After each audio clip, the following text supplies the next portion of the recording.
Want to sign into WhatsApp without phone number? In this video, let's find out if you can sign into WhatsApp without phone number. Now, whenever you open the WhatsApp, here you will have to tap on Add and Continue option. Then to sign in, you will have to enter your mobile number. So here you only have the option to select your country, then the option of mobile number. As you can see, there is no other option such as email or any other way to sign in. Now, if you do not have a phone number or if you do not want to use your mobile number, then you can grab a free secondary line. In US, Google Voice lets you pick a free phone number tied to your Gmail account.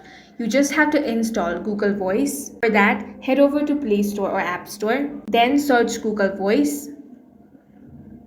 Now go ahead and install this on your device.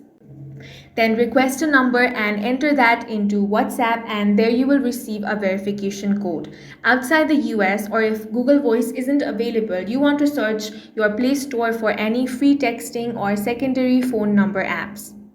Then you can set up a temporary number. Now use it in the WhatsApp verification screen, receive the code in your secondary app and complete setup without touching your personal line. And that's all for this video. If you found it useful, make sure to hit the like button and subscribe for more videos like this.